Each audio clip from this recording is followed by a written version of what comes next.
누가복음 2장 22절에서 35절에 있는 말씀을 우리 다 같이 합독하시겠습니다.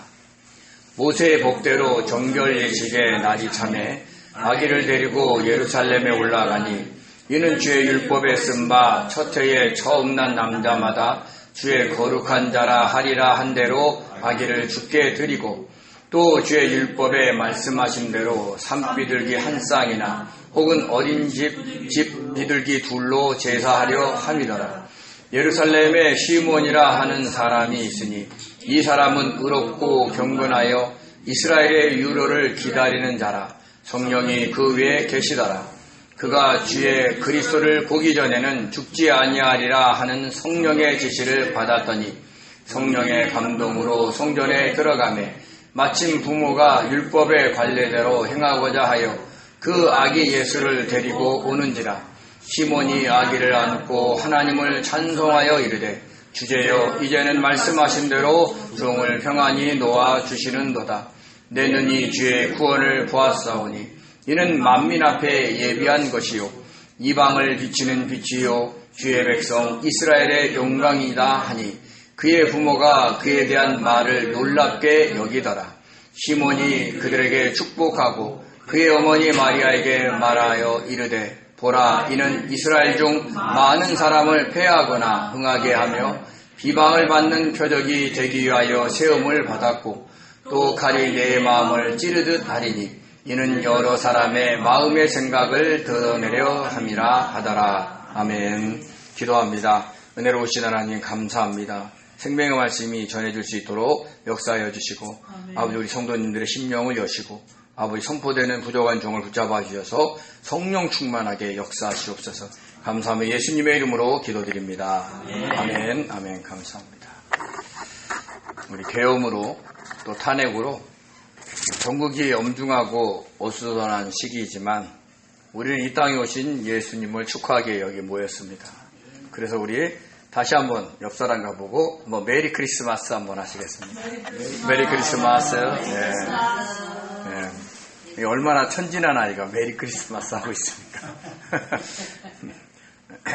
힘든 가운데 속에서도 웃음을 잃지 않고 또 소망을 갖는 것이 우리 성도인 것을 잊지 마시기 바랍니다. 우리는 이 땅에 오신 즉 초림하신 예수님을 영접하고 그분의 탄생을 축하하지만 그 당시의 사람들은 아직 오지 않는 메시아이신 주님을 고대하며 살고 있었습니다. 몇백 년 전, 아니 몇천 년 전부터 예언되어 온 메시아는 오지 않고 있었습니다. 얼마나 힘들었겠습니까? 그 사이에 이스라엘은 주병 강대국의 통치를 번갈아 받고 있었습니다. 그때는 가장 강력한 로마의 통치를 받고 있었으니까 얼마나 힘들었겠습니까? 그 힘겨운 식민지의 삶이었지만 그들에게는 메시아가 올 것이라는 희망이 있었기에 견디고 있었습니다. 물론 그들이 고대하는 메시아는 지금 우리가 영접하는 예수님이 아닙니다. 정치적으로, 군사적으로 로마의 압제에서 자신들을 구원해 줄 것을 믿는 그런 메시아였습니다. 그러니까 어떤 모습으로 오실지는 모르겠어요. 아마 그들은 상상했을 겁니다. 훌륭한 갑옷을 입고 백마를 타고 긴 칼을 차고 수많은 병사들을 데리고 와서 로마를 무찔리고 자기들을 해방시켜 줄 것이다 라는 생각을 하면서 그런 상상 속에 지냈는지도 모릅니다. 그러니까 여러 모양으로 그 메시아를 고대하고 그 사람들은 살았던 겁니다. 그렇게 메시아를 고대하는 사람들 중에 한 사람이 있었는데 그 사람이 시몬이라는 사람이 있었습니다. 우리 누가복음 2장 25절 같이 읽겠습니다. 예루살렘에 시몬이라 하는 사람이 있으니 이 사람은 의롭고 경건하여 이스라엘의 위로를 기다리는 자라. 성령이 그 위에 계시더라. 그가 주의 그리스도를 보기 전에는 죽지 아니하리라 하는 성령의 지시를 받았더니 아멘. 먼저 그는 의로웠습니다. 이 의롭다는 것은 선하게 착하게 살았다는 말이 아니라 의로우신 하나님의 말씀에 순종하며 살았다라는 말입니다. 둘째, 그는 경건했습니다. 하나님을 경외하면서 마치 그분 앞에 사는 것처럼 신중하게 말하고 행동을 했다는 것입니다. 그리고 이스라엘의 위로를 기다렸습니다. 그러니까 이스라엘이 받을 위로를 기다리고 있었다는 겁니다. 위로의 헬라어 파라클레시스는 격려, 권면, 호소, 간청, 위안, 위로라는 뜻이 있는데 이 단어는 소환하다, 초청하다, 격려하다, 훈계하다, 위로하다, 간구하다의 헬라어 파라칼레오에서 유래됐습니다. 근데 이 파라칼레오는 못목 곁에 파라와 부르다의 칼레오에서 유래가 된 것을 우리는 알 수 있습니다. 그러니까 메시아가 오셔서 로마로부터 고통받고 있는 백성들을 해방시켜주고 위로해 주실 것을 생각하면서 그분을 기다리고 있었던 겁니다. 근데 이 파라칼레오는 이 단어에서 파생된 단어가 있는데 그게 바로 파라클레토스입니다. 돕는 자, 중재자, 변호사, 위안자, 위로자, 우리가 알고 있는 보혜사입니다. 그러니까 곁에서 돕고 위로해준다라는 뜻을 갖고 있는 겁니다. 그런 자라는 뜻이죠. 이 단어를 쓰인 곳을 살펴보면 요한복음 14장 26절에서는 보혜사로서 성령님을, 요한일서 2장 1절에서는 대언자로서 예수 그리스도를 지칭했습니다. 우리 한번 요한복음 14장 26절을 같이 읽겠습니다. 보혜사 곧 아버지께서 내 이름으로 보내실 성령, 그가 너희에게 모든 것을 가르치고 내가 너희에게 말한 모든 것을 생각나게 하리라. 아멘. 여기서 보혜사가 누구라고요? 성령이에요. 아버지께서 내 이름으로 보내실 성령. 요한일서 2장 1절을 같이 읽겠습니다. 나의 자녀들아, 내가 이것을 너희에게 쓰면 너희로 죄를 범하지 않게 하려 함이라. 만일 누가 죄를 범하여도 아버지 앞에서 우리에게 대언자가 있으니 곧 의로우신 예수 그리스도시라. 아멘. 이 두 단어가 똑같이 파라클레토스입니다. 로마의 압자에 있는 이스라엘 백성들을 위로해 준 분은 보혜사요 대언자이신 예수 그리스도이시다라는 것을 의미하고 있는 겁니다. 그래서 그분을 기다리고 있었던 겁니다. 저와 여러분은 이제 그분이 오셨어요. 그리고 그분은 어떻게 돼요? 다시 오실 겁니다. 그 다시 오실 예수님을 우리는 고대하면서, 어쩌면 우리가 그분에게 갈지도 모르죠. 그분을 만날 것을 고대하면서 저와 여러분은 이 땅을 살아가야 한다는 것을 잊지 마시기 바랍니다. 그래야 시므온처럼 의롭고 경건하게 살 수 있습니다. 왜 그러냐?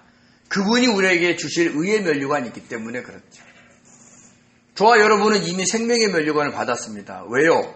예수 그리스도를 구주로 믿었기 때문에. 그 순간 성령이 우리 안에 내주함과 동시에 생명의 면류관을 받았습니다. 이것은 변하지 않습니다. 그렇지만 의의 면류관은 저와 여러분이 얼마만큼 하나님의 뜻대로 우리에게 주신 사명에 맞춰서 살아가느냐에 따라 달라지는 겁니다. 우리가 그때 살펴봤던 의는 의롭고 공의롭고 이런 것을 갖고 있겠지만 그 안에 하나님이 우리에게 허락하신 사명을 감당하고 있는 상태를 이야기한다고 그랬어요. 하나님 앞에서 의롭게 산 상태. 그러니까 그만큼 상급을 주는데 그게 의의 면류관인 거예요. 생명의 면류관은 다 똑같을 수 있습니다. 그러나 의의 면류관은 다 다릅니다. 얼마만큼 주님의 뜻 안에서 살았느냐에 따라 그 상급은 달라지는 겁니다. 그러니까 그것을 바라보면서 저와 여러분은 마치 시몬처럼 그 당시에 이스라엘 백성들처럼 우리가 그것을 고대하며 살아야 한다는 걸 잊지 마시기 바랍니다. 성경에 나와 있는 바벨론과 로마는 이 세상을 상징하고 있습니다. 민주주의는 자유롭고 풍요롭지만 타락한 세상이고, 공산주의와 사회주의는 억압과 규제가 심하지만 타락한 세상입니다. 하나님 보시기에 다 타락한 세상인 겁니다. 그 타락한 세상을 다스리고 있는 것이 바로 사탄입니다. 사탄은 자신이 설계한 이 세상의 풍조와 흐름을 이용해서 모든 사람을 현재 타락시키고 있고 억압하고 있습니다. 잘 살면 잘 사는 대로 권력과 재물의 노예로 만듭니다. 못 살면 못 사는 대로 가난의 노예로 만듭니다. 그렇게 살게 하면서 이 세상의 것만을 바라보고 억압하고 있다는 걸 우리는 아셔야 됩니다. 그 속에서 우리를 구원해 주시고 위로하실 분은 오직 예수 그리스도 뿐입니다. 그분은 이 세상 것만 바라보고 살아가는 우리들에게 찾아오셔서 구원하여 주심과 동시에 그 영원한 하나님의 나라에 대한 소망을 우리에게 심어주고 있다는 거예요. 그래서 우리는 사탄이 지배하는 이 세상에 살지만 이 세상에 갇혀있지 않습니다. 그걸 알고 저와 여러분도 거기에 갇혀있지 않고 살아가시기 바랍니다. 시몬은 그랬다 그랬어요. 이스라엘을 위로해줄 메시아, 그분을 기다렸다고 했습니다. 그리고 그렇게 의롭고 경건하게 살아가는 시몬 위에 성령이 항상 계셨습니다. 우리가 분명히 알아야 될 것은 이때까지만 해도 하나님의 성령은 우리 안에 들어와 거하지 않으셨습니다. 구약을 살펴보면 성령의 역사가 굉장히 많습니다. 근데 대부분 외부에서 역사하셨습니다. 근데 그 성령이 시몬에게 얘기하기를 주의 그리스도를 보기 전에는 너가 죽지 아니하라는 지시를 내린 겁니다. 여기서 지시하다의 헬라어 크레마티조는 계시를 전한다는 거예요. 하나님의 뜻을 전했다는 얘기를 해주고 있는 겁니다. 저와 여러분에게 이 소리를 들었으면 얼마나 기뻤을 거예요. 그죠? 너가 예수님이 재림하기 전까지는 죽지 아니하니라. 기쁜 건지 슬픈 건지 모르겠죠. 의롭고 경건하게 살아도 주님의 뜻을 구하는 자에게 성령께서 이렇게 교통해 주신 거예요. 근데 이 성령이 이제는 우리 안에 들어오신 겁니다. 언제예요? 예수님이 십자가에 못 박혀 죽으시고 부활 승천하신 이후, 승천하시고 다른 보혜사의 성령을 보내주실 때부터 우리 안에 내주하고 계셨습니다. 그것은 하나님이 에스겔 선지자의 예언을 이루신 겁니다. 우리 에스겔서 36장 26절 27절 같이 읽겠습니다. 또 새 영을 너희 속에 두고 새 마음을 너희에게 주되 너희 육신에서 굳은 마음을 제거하고 부드러운 마음을 줄 것이며 또 내 영을 너희 속에 두어 너희로 내 율례를 행하게 하리니 너희가 내 규례를 지켜 행할지니라. 아멘. 여기서 뭐라 그래요? 하나님의 영을 우리 속에 두었어요. 에스겔 선지자가 예언할 그 당시부터 이게 이루어진 게 아니에요. 예수님이 승천하실 때부터, 보혜사 성령님이 오실 때부터 이루어졌다는 것을 우리는 잊지 마시기 바랍니다. 그래서 저와 여러분이 주님께 물어보면 성령께서 우리 안에 감동하셔서 우리가 알 수 있고 깨닫게 되는 것입니다. 그런데 성령이 시몬에게 계시했던 그날이 왔습니다. 바로 예수님께서 태어난 지 40일이 되던 날이었습니다. 어머니 마리아가 정결례를 드리려고 성전에 온 것입니다. 당시 유대인들은요, 남자아이를 낳으면 7일 동안 어머니가 부정하고 33일 동안 집에 있다가 40일이 되면 번제와 속건제를 드리고 제사장이 그를 속하면 정결하게 되었습니다. 그때부터 밖에 돌아다녔던 거죠. 그걸 정결례라 그럽니다. 말씀이 좀 길지만 우리 레위기 12장 1절에서 8절을 같이 읽겠습니다. 여호와께서 모세에게 말씀하여 이르시되 이스라엘 자손에게 말하여 이르라. 여인이 임신하여 남자를 낳으면 그는 이래 동안 부정하리니 곧 월경할 때와 같이 부정할 것이며 8째 날에는 그 아이의 포피를 뵐 것이요 그 여인은 아직도 30일을 지내야 사녀리 깨끗하리니 정결하게 되는 기한이 차기 전에는 성물을 만지도 말며 성소에 들어가지도 말 것이며 여자를 낳으면 그는 2일 동안 부정하리니 월경할 때와 같을 것이며 사녀리 깨끗하게 되면 66일을 지내야 하리라. 아들이나 딸이나 정결하게 되는 기한이 차면 그 여인은 번제를 위하여 1년 된 어린 양을 가져가고 속죄제를 위하여 집비둘기 새끼와 산비둘기를 회막문 제사장에게로 가져갈 것이요 제사장은 그것을 여호와 앞에 드려서 그 여인을 위하여 속죄할지니 그리하면 사녀리 깨끗하리라. 이는 아들이나 딸을 생산한 여인에게 대한 규례니라. 그 여인이 어린 양을 바치기에 힘이 미치지 못하면 산비둘기 2마리나 집비둘기 새끼 2마리를 가져다가 하나는 번제물로 하나는 속죄제물로 삼을 것이요 제사장은 그를 위하여 속죄할지니 그가 정결하리라. 아멘. 이게 여인이 아이를 낳았을 때에 정결하게 하는 예식인 겁니다. 요약하면 이렇습니다. 남자를 낳으면 7일 동안 부정해요. 한 일에 동안이니까. 그리고 33일 동안 나가지 못합니다. 40일이 돼야 나갑니다. 단 7일이 지나고 8일째 되면 그러니까 어머니의 부정이 끝난 그 다음날 할례를 받게 돼 있습니다. 근데 여자는 2일 동안, 즉 14일 동안 부정해요. 그리고 66일이 지나야 됩니다. 그리고 80일이 되던 날부터 자유롭습니다. 그리고 이 날이 되면 제사를 드려야 되는데 번제료는 1년 된 어린 양, 그리고 속죄제는 집비둘기 새끼나 삿비둘기를 드렸는데 이게 그 당시에 가난한 사람들에게는 불편스러운 거예요. 부담스러운 거예요. 그래서 요셉과 마리아처럼 가난한 사람은 번제료는 산비둘기 2마리, 속죄제는 집비둘기 새끼 2마리, 그러니까 아주 힘들지 않게 와서 하나님께 속죄제를 드리라는 얘기를 하는 겁니다. 교회도 마찬가지입니다.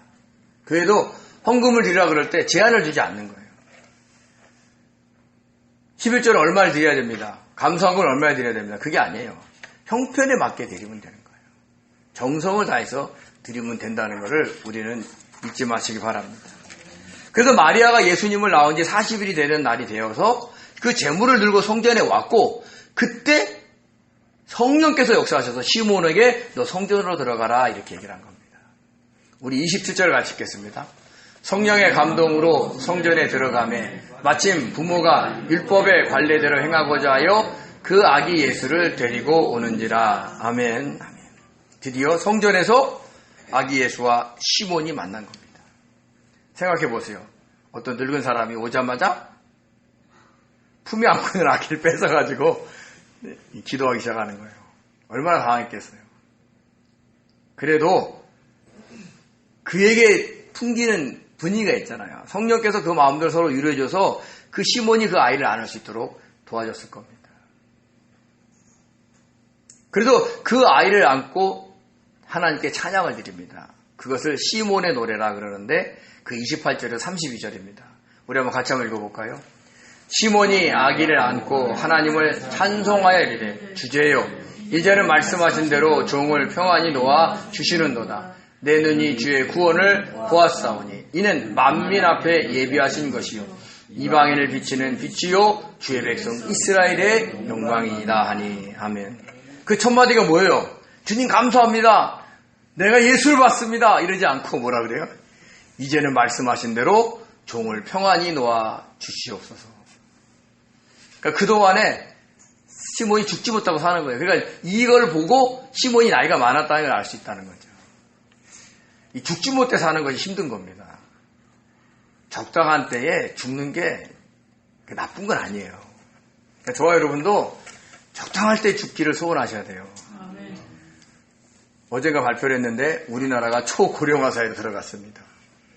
인구의 20%가 65세 이상 어르신들이에요. 저는 어르신이 아닙니다, 아직. 아직은 아닙니다. 오래 사시는 거예요. 그래서 오래 산다고 해서 마냥 좋은 건 아닙니다. 왜요? 시몬이 그러잖아요. 이제 좀 죽게 해달라고. 근데 사명을 다해야 하기 때문에 죽고 싶어도 죽지 못하는 겁니다. 저와 여러분에게도 사명이 있다면 하나님이 데려가지 않으십니다. 그래서 내게 주어진 사명이 뭔지 우리가 끝까지 주님께 물어가면서 최선을 다해서 섬기다 보면 혹시 아십니까? 빨리 데려가실지. 그것도 나쁜 건 아닙니다. 시몬에게 주어진 마지막 사명이 뭡니까? 메시아가 오셨음을, 그리스도가 오셨음을, 하나님의 기름 부음 받은 자가 오셨음을, 하나님의 아들 예수가 오셨음을 확인하고 알리는 것입니다. 엄청나게 막 집회를 열어서 막 복음을 전하는 게 아니에요. 어떤 면에서는 드러나지도 않는 겁니다. 수많은 사람이 성전에 있지만 그 성전에도 주목한 사람이 한 사람도 없을지도 몰라요. 그냥 노인네가 그냥 애기 안고 있나 보다 이렇게 될 줄 알아요. 근데 그 사명이 뭐예요? 이 땅에 예수가 오신 것을 알린 겁니다. 저와 여러분에게 주어진 사명이 크지 않아도 그것이 예수를 드러내는 거라면 영적으로는 엄청난 일을 하는 겁니다. 그래서 저와 여러분이 잘 주어진 사명을 잘 감당하시기 바랍니다.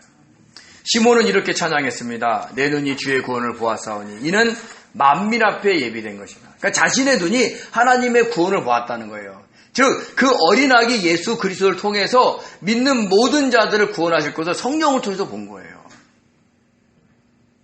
이 조그만 아기가 모든 사람을 구원할 것이다. 믿는 모든 자를 구원할 것이라는 걸 안 겁니다. 그래서 놀라운 얘기를 합니다. 만민 앞에 예비했다라고 얘기해요. 사실 메시아를 고대한 사람은 유대인입니까? 이방인입니까? 유대인밖에 없어요. 이방인은 잘 모릅니다, 내용을. 그러면 유대인 앞에 예비된 분이 오셨다고 얘기해야 되는데 만민 앞에 예비된 분이 오셨다라고 얘기를 하는 겁니다. 그러니까 아기 예수는 이스라엘을 위해서만 온 게 아니라 온 인류를 위해서 오셨다는 것을 선포하고 있는 것을 우리는 아셔야 되는 겁니다. 놀랍게 성령이 시몬에게 알려줍니다. 시몬은 유대 사람입니다. 자국에 대한 애정이 있겠죠. 선민이라는 사상이 있겠죠. 그럼 그 예수님이 오셨으면 그 예수님은 자국민을 위해서만 구원자가 되기를 바라지 않았겠습니까? 그런데 그렇지 않고 성령께서 알게 하신 것은 이분은 만민 앞에 예비된 분이다라고 알려준 겁니다. 그걸 그대로 선포한 거예요. 그래서 이렇게 이야기합니다. 이방을 비추는 빛이요 주의 백성 이스라엘의 영광이다. 근데 여기서 비추다라는 그 뜻이요, 예를 들어서 헤드라이트로 어떤 것을 비추다라는 뜻이 아닙니다. 여기서 이 비춤이라는 뜻은 아포칼립시스인데 이거는 드러내다, 계시하다라는 뜻이 있어요. 이 단어는 덮개를 벗기다, 드러내다, 폭로하다의 아포칼립토에서 유래가 된 겁니다. 즉 그동안은 이방인들에게 그 감추었던 빛을 하나님이 드러내신다는 얘기다. 유대인의 그리스도가 아니라, 즉 유대인뿐만 아니라 이방인의 그리스도로도 오셨다라고 선포한 겁니다. 사실 주님은 우리를 구원하시는 생명의 빛입니다. 우리 요한복음 1장 1절에서 4절 9절 같이 한번 읽겠습니다. 태초에 말씀이 계시니라. 이 말씀이 하나님과 함께 계셨으니 이 말씀은 곧 하나님이시라. 그가 태초에 하나님과 함께 계셨고 만물이 그로 말미암아 지은 바 되었으니 지은 것이 하나도 그가 없이는 된 것이 없느니라. 그 안에 생명이 있었으니 이 생명은 사람들의 빛이라. 참빛 곧 세상에 와서 각 사람에게 비치는 빛이 있었나니. 아멘. 여기서 비추다는요, 일반적인 단어를 썼어요. 바로 포티조인데요, 비추는 거예요. 이렇게 주님은 세상 모든 사람들에게 비추는 빛으로 오신 겁니다. 유대인들은 자신을 구원할 메시아, 자신들만의 빛을 고대했는지는 몰라도 하나님은 만민을 구원할 생명의 빛으로 아기 예수님을 보내셨다는 것을 잊지 마시기 바랍니다. 근데 이것은요, 그때만 주어진 게 아니에요. 놀라운 것은 구약에서도 계속해서 메시아가 올 것인데 그분이 이방의 빛이다라는 얘기를 합니다. 우리 이사야서 42장 5절과 7절 같이 한번 읽겠습니다. 하늘을 창조하시어 펴시고 땅과 그 소산을 내시며 땅의 백성에게 호흡을 주시며 땅에 행하는 자에게 영을 주시는 하나님 여호와께서 이같이 말씀하시되 나 여호와가 의로 너를 불렀은즉 내가 내 손을 잡아 너를 보호하며 너를 세워 백성의 언약과 이방의 빛이 되게 하리니 내가 눈먼 자들의 눈을 밝히며 갇힌 자를 감옥에서 이끌어내며 흑암에 앉은 자를 감방에서 나오게 하리라. 아멘. 아멘. 메시아에 대한 이사야의 예언의 말씀입니다. 그러니까 예수 그리스도에 대한 예언이죠. 그러니까 주님을 이스라엘에게는 언약의 성취로, 이방인에게는 빛이 되게 하시겠다라는 말씀입니다. 근데 놀랍게도 그 빛이 어디에 비치느냐? 눈먼 자의 눈을 밝게 하고 갇힌 자를 감옥에서 이끌어내고 그리고 흑암에 앉은 자를 감방에서 나오게 한다는 거죠. 이 말을 잘못 해석하면 이 빛은 소경과 죄수들에게만 오는 걸로 착각할 수 있습니다. 근데 그것이 아니에요. 영적으로 눈이 먼 자의 눈을 밝히시고 사탄이 이 세상의 풍조와 흐름으로 이용해서 그 가두어 놓은 곳에서 풀어주시고 생명과 구원에 비친 주님을 보지 않고 흑암 속에 있는 자들을 그곳에 나오게 하신다는 얘기예요. 영적인 얘기를 해주고 있는 겁니다. 그러니까 우리가 예수님이 오면 모든 것들이 막 착착착 문제가 해결되는 게 아니에요. 영적인 눈을 밝혀주는 거예요. 사탄에게 매여서 이 땅의 흐름 속에 막 살아가는 사람들에게 나오게 하셔서 하늘을 바라보게 한다는 거죠. 근데 이 예언이 성취된 거예요. 그래서 시몬이 이런 찬양을 한 것입니다. 이방에 비추는 빛이라고요. 그러면서 시몬은 또 얘기합니다. 그 아기 예수를 보고 이는 주의 백성 이스라엘의 영광이다 라고 했습니다. 영광. 헬라어로 독사입니다. 근데 이 헬라어의 독사가 히브리어는 카보드인데 이 카보드가 쓰인 곳이 있어요. 우리 출애굽기 33장 18절에서 24절 같이 읽겠습니다. 모세가 이르되 원하건대 주의 영광을 내게 보이소서. 여호와께서 이르시되 내가 내 모든 선한 것을 내 앞으로 지나가게 하고 여호와의 이름을 내 앞에 선포하리라. 나는 은혜 베풀 자에게 은혜를 베풀고 긍휼히 여길 자에게 긍휼을 베푸느니라. 또 이르시되 내가 내 얼굴을 보지 못하리니 나를 보고 살 자가 없음이니라. 여호와께서 또 이르시되 보라 내 곁에 한 장소가 있으니 너는 그 반석에 서라. 내 영광이 지나갈 때에 내가 너를 반석 틈에 두고 내가 지나가도록 내 손으로 너를 덮었다가 손을 거두리니 내가 내 등을 볼 것이요 얼굴은 보지 못하리라. 아멘. 금송아지 우상을 만들어서 하나님을 분노하게 했어요. 그래서 하나님께서 모세에게 얘기합니다. 이 백성들을 데리고 내가 너희 조상들에게 약속한 그 가나안 땅으로 가라. 근데 내가 한 천사를 너희와 함께 보낼 것이다. 그러나 나는 가지 않겠다. 그래서 그 이유를 설명하여. 왜요? 이스라엘 백성들이 목이 곧은 백성이라서 하나님을 겸손하게 의지하지 않고 자기가 원하는 대로 살아가기 때문에 중간에 그 여정 속에 내가 그들을 다 죽일까 염려하기 때문에 안 간다는 거예요. 그러니까 그 금송아지 우상 이후에도 여정 중에 어떤 일을 할지 몰라서 그래서 하나님 화가 날지 모른다고 하나님이 함께 동행하기를 거부했던 겁니다. 그때 모세가 얘기합니다. 하나님이 함께 가지 아니하시면 이 주의 백성이 모세가 하나님의 은총을 입은 자라고 어떻게 알 수 있겠습니까? 그러면 그들이 내 말을 듣겠습니까?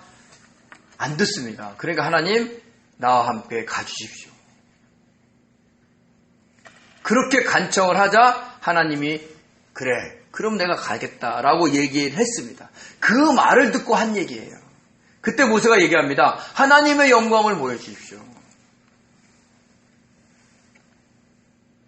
근데 하나님이 뭐라고 얘기하면 내 얼굴을 본 사람은 살 자가 없다라고 얘기했어요. 하나님의 영광을 보여주라고 그러는데 하나님은 하나님의 얼굴을 얘기합니다. 그러면서 모세를 한 반석에 두시고 손으로 그 얼굴을 딱 덮은 다음에 지나간 다음에 등만 보여주시겠다는 거예요. 그 하나님의 영광이 뭐예요? 하나님의 얼굴인 거예요. 그래서 시몬이가 그 아기 예수를 보고 얘기한 거예요. 이는 주의 백성 이스라엘의 영광이다 한 겁니다. 모세도 보지 못한 하나님의 얼굴을 하나님의 아들이신 아기 예수를 통해서 보았기 때문에 이스라엘에게 영광이라는 얘기를 하는 겁니다. 보통 아들이 아버지를 닮습니다. 아기 예수님도 하나님 아버지를 닮았죠. 그래서 빌립이 아버지를 보여달라고 하자 주님이 뭐라 그래요? 나를 본 자는 아버지를 본 것이다. 우리 요한복음 14장 8절에서 9절을 같이 읽겠습니다. 빌립이 이르되 주여 아버지를 우리에게 보여주옵소서. 그리하면 족하겠나이다. 예수께서 이르시되 빌립아 내가 이렇게 오래 너희와 함께 있으되 내가 나를 알지 못하느냐. 나를 본 자는 아버지를 보았거늘 어찌하여 아버지를 보이라 하느냐. 아멘. 이렇게 모세도 보고 싶어 했던 하나님의 영광을 보았으니까, 실제로 보았으니까 그 자체가 이스라엘의 영광이 된 겁니다. 아기 예수님의 얼굴이 하나님의 얼굴이며 영광이고 그것이 이스라엘의 영광이 된 것입니다. 우리는 주님을 믿고 성령의 충만함 속에서 살면서 주님을 믿는 자로서의 향기를 풍기면서 살아가야 됩니다. 그러면 우리 모습에서 사람들은 하나님의 영광을 볼 것입니다. 왜냐하면 우리들이 하나님의 자녀들이기 때문입니다. 하나님의 아버지의 형상을 닮은 자녀들이기 때문에 사람들은 우리의 모습에서 그 하나님의 영광을 봐야 되는 거예요. 그래서 저와 여러분이 늘 하는 게 나의 생각과 뜻을 내려놓고 주님의 뜻을 쫓아서 성령의 도우심을 받으며 살아가야 된다는 얘기를 해주고 있는 겁니다. 그래야 우리의 모습에서 하나님의 영광이 나타나는 거죠. 이어서 시몬은 마리아에게 놀라운 축복과 예언을 합니다. 우리 34절에서 35절 같이 읽겠습니다. 시몬이 그들에게 축복하고 그의 어머니 마리아에게 말하여 이르되 보라 이는 이스라엘 중 많은 사람을 패하거나 흥하게 하며 비방을 받는 표적이 되기 위하여 세움을 받았고 또 칼이 내 마음을 찌를 듯 하리니 이는 여러 사람의 마음의 생각을 드러내려 함이니라 하더라. 아멘. 아기 예수가 많은 사람을 패하게 하거나 흥하게 한다는 거예요. 잘 살게 하거나 못 살게 한다 그런 뜻이 아닙니다. 예수님을 구주로 믿으면 구원을 받든지 그래서 흥하든지 믿지 않으면 그래서 망하든지 한다는 뜻인 거예요. 그러니까 이 세상은 두 부류밖에 없어요. 예수님을 잘 믿어서 구원을 받든지 예수님을 안 믿어서 멸망하든지입니다. 그렇지만 이 아기 예수는 비방을 받는 표적이 되어서 십자가에 세워져야 한다는 얘기를 하는 거예요. 근데 이걸 뭐라고 얘기해요? 시몬이 마리아에게 축복했다는 얘기를 하는 거예요. 더군다나 축복의 말이 이어서 얘기합니다. 칼이 마음을 찌르 듯한 고통과 아픔을 겪게 될 것이다. 누구에게? 마리아에게. 왜요? 아들이 십자가에 매달리는데 기뻐할 어머니가 어디 있겠냐는 거예요. 근데 그것을 통해서 하나님은 구원을 이루시고 그리고 그것을 통해서 각 사람의 마음이 어떤지를 드러낸다는 거죠. 하나님은 진짜로 믿는지 아니면 믿는다고 위선을 떠는지. 저와 여러분은 어떤가요? 진짜 믿으십니까? 아니면 위선을 떨고 있습니까? 그러려면 저와 여러분 하나님의 말씀에 순종해야 됩니다. 그래서 주님은 산상수훈에서 하나님의 말씀을 듣고 순종하는 자가 반석의 집을 짓는 자라고 얘기를 했어요. 그리고 이어서 얘기합니다. 그 전에 넓은 길로 가지 말고 좁은 길로 가라. 왜요? 진짜 예수를 믿는 사람이 드러나기 때문에 그렇습니다. 생명의 빛이신 아기 예수께서 이 땅에 오셔서 이방을 향해 빛을 비추셨고 비추고 계십니다. 저와 여러분이 이미 그 빛을 받았습니다. 그럼 영적 이스라엘로서 하나님의 영광을 드러내야 된다는 걸 잊지 마시기 바랍니다. 하나님의 얼굴을, 하나님의 모습을 자녀인 우리들을 통해서 보여줘야 되는 거예요.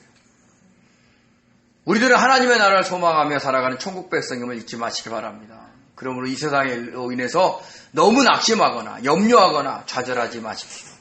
늘 소망을 가지고 주님이 우리를 생명을 구원해 줬듯이 우리의 그 어려운 환경 속에서 반드시 구원해 주실 것이다. 라는 그 위로의 그 맛을 보시면서 사시기 바랍니다. 그리고 복음을 전하면서 주변 사람들한테 위로가 되고 힘이 되는 성도의 길을 걸어가시길 바랍니다. 그것이 이방의 빛으로 오시고 이스라엘의 영광에 오신 예수님을 기쁘시게 하시는 겁니다. 저와 여러분 진짜 아기 예수를 맞이하며 축하한다면 사명을 받은 자로서 하나님의 얼굴을 드러내는 그 모습을 나타내는 복된 성도 되시기를 예수님의 이름으로 축원드립니다. 기도하겠습니다. 은혜로우신 하나님 고맙고 감사를 드립니다. 주님이 우리를 사랑하신 것을 믿습니다. 우리를 구원하신 것을 감사드립니다. 아기 예수 오신 것을 진심으로 기뻐하며 맞이합니다. 영광 받아 주옵소서. 감사드리며 예수님의 이름으로 기도드립니다. 아멘.